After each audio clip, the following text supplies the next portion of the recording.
grade 9th English. Okay, we have taken a chapter from moments, I suppose, and the chapter's name is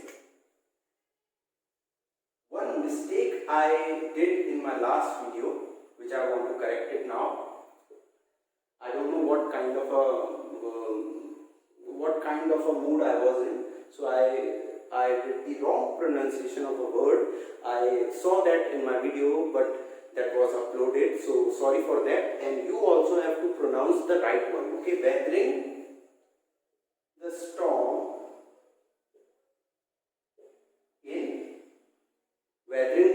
in I said Ersama, but the word is Ersama. Weathering the storm in Ersama. Okay, Ersama. So the pronunciation of the place, the correct pronunciation of the place is Ersama. Okay, weathering the storm in Ersama. So we have already discussed everything in the part 1, that what is the main character? Prashant. Who is the main character? Prashant. And what is the story about?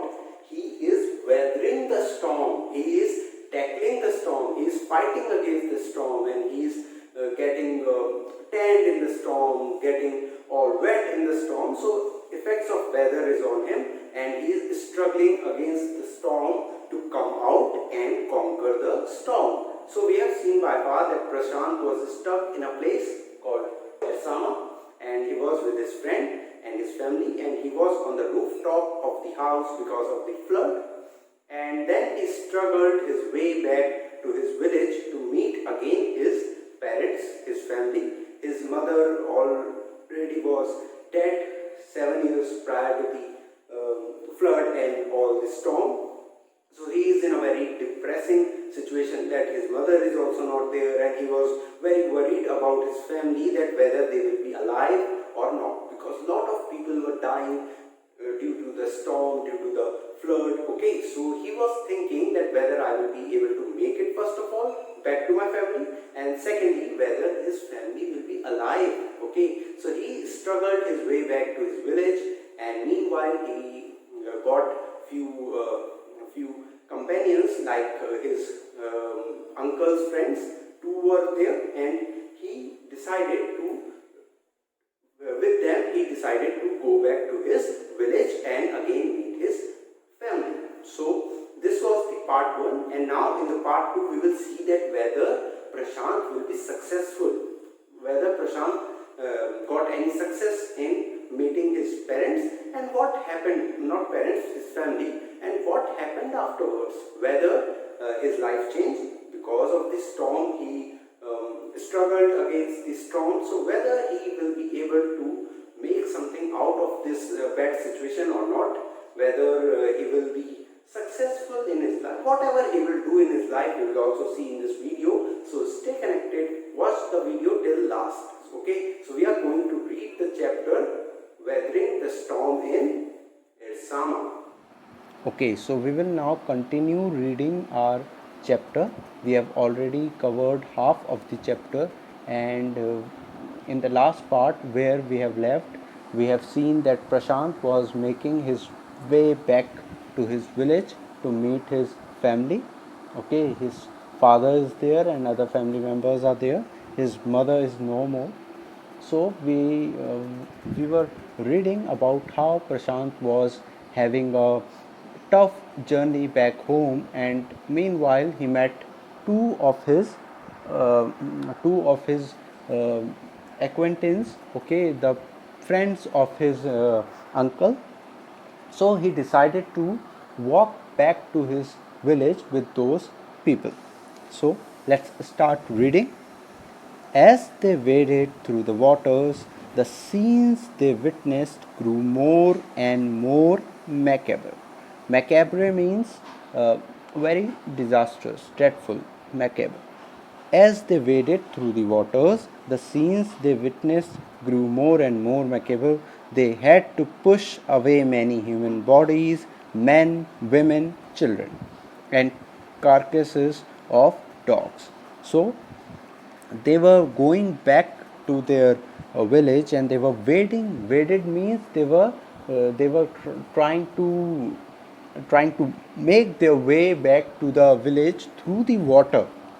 When the water is filled in the roads, what we have struggle walking. Okay, same way they were wading, they were making their way back by wading through the waters. The scenes they witnessed were very bad. It was a situation of macabre, and they had to push many bodies away, the bodies of men, women, children, and carcasses of dogs, of animals, goats, cattle, everywhere. It was the same scene. The dead bodies of animals was there. So in every village that they passed, they could barely see a house standing. Okay, so the deaths were there. People had died when he went in the roads, when he went through the water, when he waded his way back to his village. He saw many dead bodies of people and the carcasses of animals. But what was there, that even the houses were not left. Okay, so the houses were down because of the weather. Okay, so this was there. He was sure, and Prashant now wept out loud and long. So he was wept out means he cried out loud, and he was crying very heavily. He was sure that his family could not have survived this catastrophe. Catastrophe means disaster, the the situation, the grave situation, catastrophe, and he was sure that his family could not have survived. So that is why he was crying, that people have died, houses have gone down. So what would have happened to my family? So this was the thought that was threatening Prashant. He was getting scared by the thought that his family would also have um, been into the list of those who are no more. Eventually, Prashant reached his village. So Prashant reached his village, Kali Kuda. Okay, so where he was at that time, Ersama, and his village was at Ersama. So sorry, Kali Kuda. So the storm had come to Ersama. He was there with his friends, and he was there at their home, and now he was heading back to his village in Kali Kuda. His heart went cold, so he was very much afraid, and he had a very different state of mind. Now his heart went cold. So this phrase means वो ठंडा पड़ गया था. He was numb, he was not feeling anything, he was cold, and he was very scared of the situation. That when he reached his village, he was scared to the core, that what scenes I am going to see now, whether my relatives, my family members, my near ones, dead bodies I will have to see. So this was the thought coming to his mind, whether my house would be would have been destroyed, whether the animals that I have loved, the animals, the cattle that were grazing till yesterday, they would have died. So what would have been happened there? He was very much scared of the scene. So his heart was in that kind of a situation. Where their home once stood, there were only remnants of its roof. So where once their house was there, now only the remnants of the roof was left.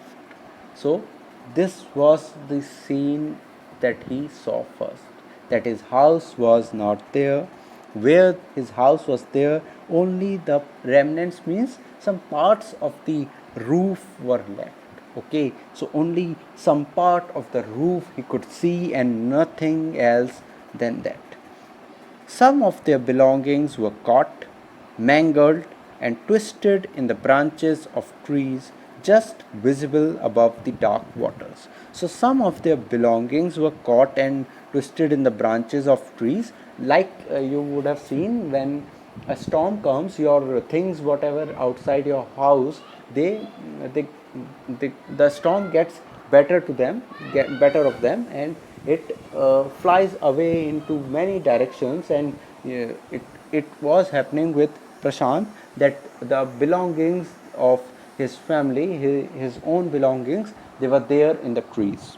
Okay, the branches of the trees, just visible above the dark waters. Young Prashant decided to go to the Red Cross shelter to look for his family. So, the young boy Prashant decided that I should go to the Red Cross shelter. What is a Red Cross shelter? Anyone knows? If you know about it, you can write in the comment box, and we will discuss it in our Google Meet also. So, what is a Red Cross shelter? A Red Cross shelter, I will tell you, is a house where all the victims of such disasters or any such thing are being helped. Okay, so this is that Red Cross shelter.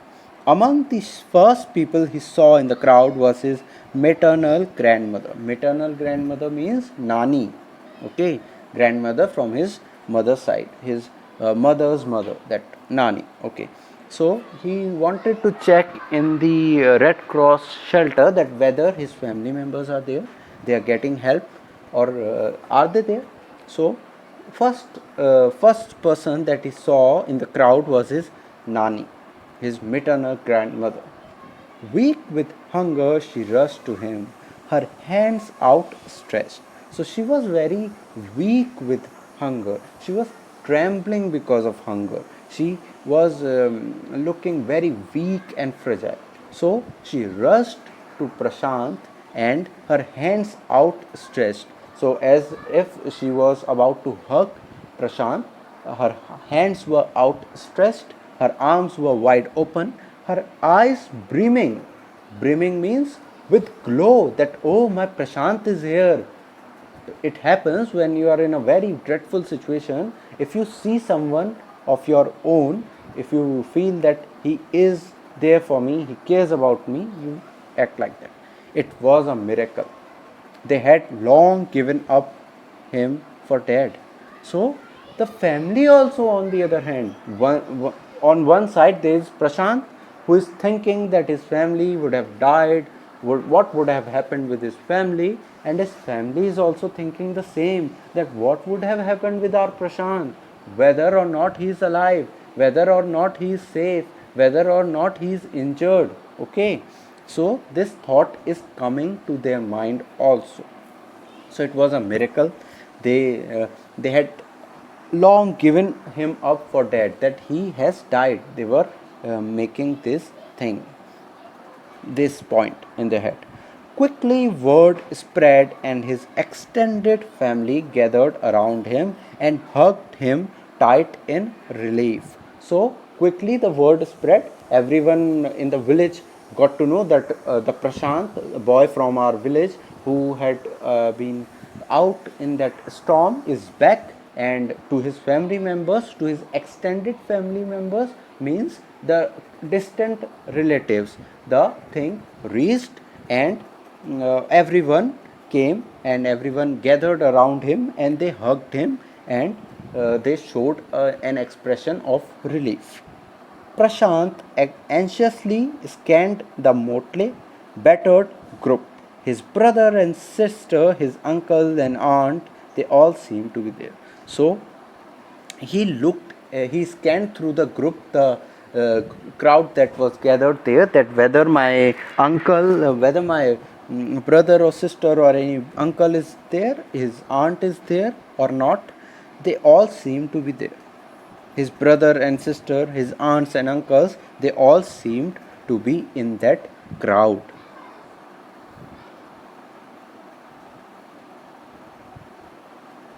Okay, so everyone he thought were there. Okay, so by the next morning, as he took in the desperate situation in the shelter, he decided to get a grip over himself.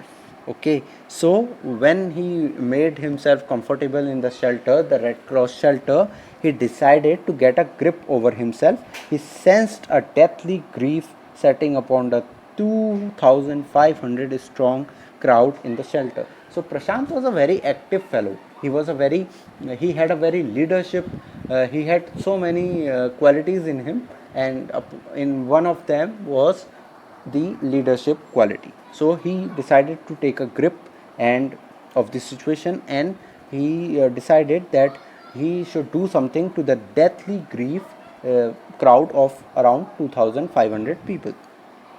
86 lives were lost in the village. So the death rate was very bad. 86 people have lost their life in the village. All the 96 houses has been washed away. So there were around 96 houses in the village, and all of them were washed away. It was their fourth day at the shelter. So far they had survived on green coconuts, but they were too few to go around such a tumult of people. Such a tumult means such a big crowd of people. It was very less. Only the green coconuts were there, so they had to feed a lot of people. So it was a bad thing. Prashant, all of 19 years, decided to step in as leader of his village even if no one else did. So Prashant, who was just 19 years of age, he decided to come out as a leader, come forward as a leader and lead his people, the villagers, and he decided to do so because no one else was doing it. Everyone was so scared, they were just merely sitting there.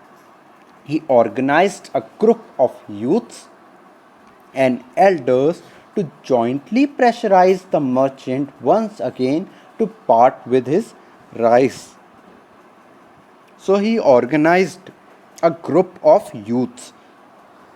What a leader does, he motivates everyone. He gets around the people, and he gets the people around himself, and he leads them. Okay, the leader himself doesn't work on his own, everything he doesn't do, but he leads them. He motivates them, he tries to energize them, he tries to channelize their energies so that they can work as a unity, as a union. They must show their unity. So they were with him, the villagers, the youths and elders. He joined together and decided to pressurize the merchant to give them the rice. This time the delegation succeeded and returned triumphantly. Okay, so this time the delegation was successful and they returned with victory. The triumphantly means triumph. Okay, what does triumph means? Triumph means victory. So they triumphantly made their way back to the village and wading through the receding waters with food for the entire shelter. No one cared that the rice was already rotting. So the rice that was given by the merchant was rotting, was सड़ चुका था, but no one cared about it. Okay, so they ate everything and anything. Branches from fallen trees were gathered to light a reluctant and slow fire. So branches were gathered from the trees so that they can get a fire and they can cook their food.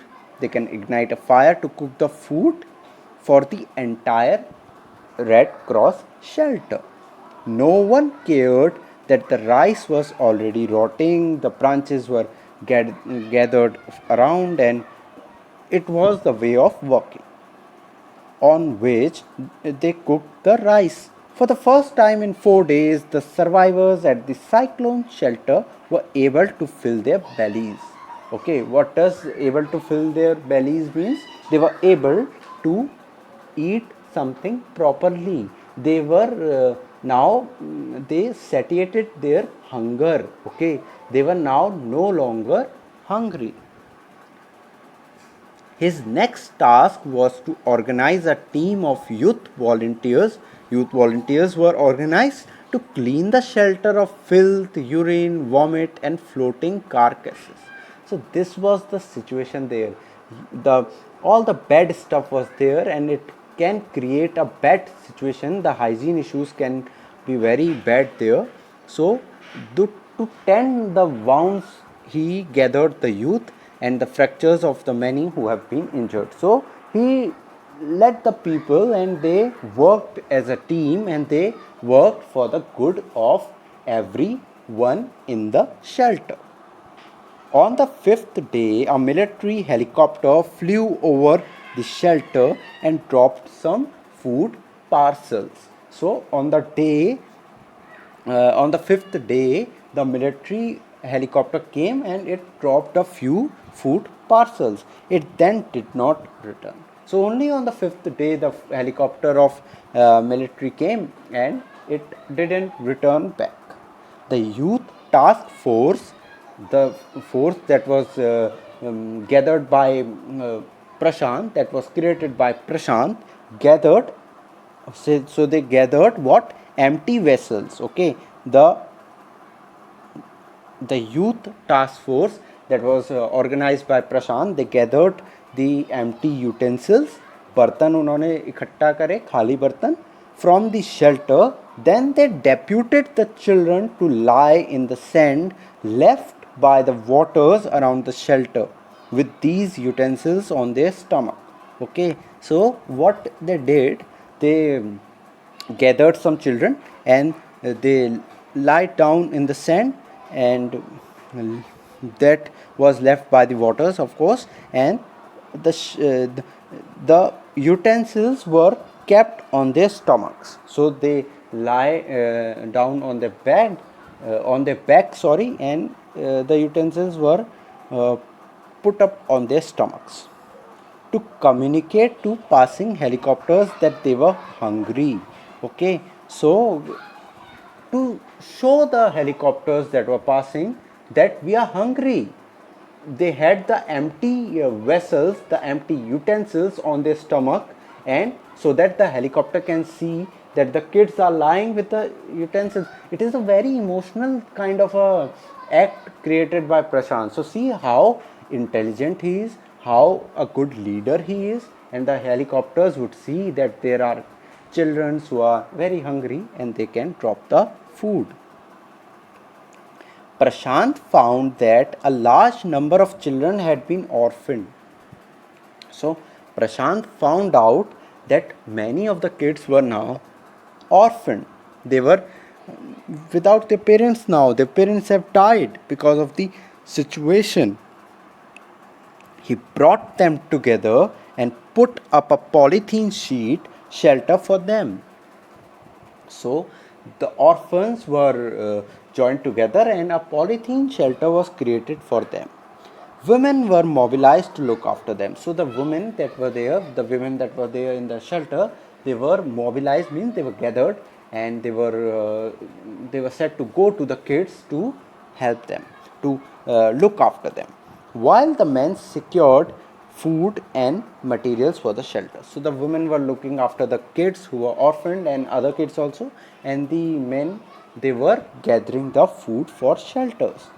As the weeks passed, Prashant was quick to recognize that the women and children were sinking deeper and deeper in their grief. So when the weeks were passing on, Prashant realized that the kids and the women, especially them, they are feeling depressed. They are in depression because of the grief, because of the sadness. He persuaded the women to start working in the Food for Work program started by an NGO. So he persuaded means he forced, he convinced the women to start working for the Food for Work program started by an NGO. And for the children, he organized sports events. So the women were used there and their energies were used there. So they were kept busy so that they can't remember the grief, the houses that were gone down and the lives that were lost. So to take their focus away from it, they were mobilized. They were given the task, and the kids had their sports events organized so that they can also be busy. He himself loved to play cricket and he organized cricket matches for children. So he was also into sports. He loved playing cricket and he organized matches for the children. Prashant engaged with other volunteers in helping the widows. So Prashant also engaged himself with other volunteers in helping the widows and orphans to pick up the broken pieces of their lives. So he was doing the counseling with the volunteers, he was guiding them, those who have lost someone, something. So he did that. The initial government plan was to set up institutions for orphans and widows. So the government was also doing something. The plan that they had in the initial stage, in the early stage, was to set up institutions for the orphans and widows. However, this step was successfully resisted. This was the plan to set up institutions for the orphans and the widows, but somehow it was resisted, as it was felt that in such institutions children would grow up without love. Okay, so it was felt that no need to create some institutions especially for the orphan and widows, because in that case they will feel secluded. Okay, they will feel that they are something different from the other, they are different from the mass. Okay, so this was there to help them realize. So this was not there, rather this thing was not there, because so that they can understand that they would understand that they are not alone. If they will be there with only the orphan and widows, the orphan and widows will live with only their kinds, then they will feel that they are different from the common people, so their loneliness will increase. So this was avoided by Prashant's group believed orphans should be resettled in their own community itself. So orphans should be there with the own community, whatever community they belong to, possibly in new foster families. Foster families means those who adopt the orphans. Okay, so this was there without adult care. Okay, so the foster care was created, that the foster families could take up the orphans. In it is in 6 months after the devastation of the super cyclone, this time Prashant's wounded spirit has healed simply because he had no time to bother about his own pain. So it was in the 6 months, during the span of 6 months, that the devastation of the super cyclone, this time Prashant himself felt relieved. Okay, the devastation that was there by the super cyclone, Prashant's wounded spirit was healed because he had no time to bother about his own pain. He was looking after everyone, so he forgot his mother, that his mother is no more with him, who has died 7 years back. He forgot that his own house has been broken down. So everything, his own pain, he forgot, because he was taking the pain of others. Okay, his handsome youthful face is what the widows and orphaned children of his village seek out most in their darkest hour of grief. So during this time it was there that the orphan and widows, his handsome face would seek the most. Okay, so the orphans and widows that were there in the village, they used to look after Prashant, they used to look up to Prashant, rather not look after, they used to look up that how this energetic young boy who is just 19 years of age, he's working on for everyone, he's forgetting his pain, he's working for the other people. So this is a very great thing about Prashant. This is called compassion. Okay, so what is the difference between Daya and Karuna? Okay, compassion is one thing. Okay, we have the feeling of compassion for others. We feel that we feel others' pain. Okay, we show mercy on some people. We show that we feel their pain. But what is compassion? Compassion is that we feel that their pain is our own. So Prashant was very compassionate person. So this story is written by Harsh Mandar, and this is a very nice story. I hope you have learned something out of the story, not just your for the sake of learning, but you have got at least something out of the story. So here our story concludes. I hope you have enjoyed the story. So here our chapter concludes, and I hope that you have enjoyed the chapter. I hope that you have enjoyed the story, and we have seen that how Prashant's courage and how his determination got him to his family, and how he changed himself because of the incident that happened with him, and it is for us also to understand that in difficult situation only we transform, okay, we change into a better person. So never run away from struggle or hardship. Only through the struggle you can flourish, okay. So this was the chapter about Prashant and his he weathered in the storm, he fought against the storm, and I wish that you all will also learn something from Prashant and will follow his journey, or whatever learning you have got from the story, you will imply that in your life. So you have to do the work in your fair notebook, and we will meet again in the next video. Till then, you are watching PTO classes. I am Aman from DPS Salvani Lamachor. Thank you so much for watching the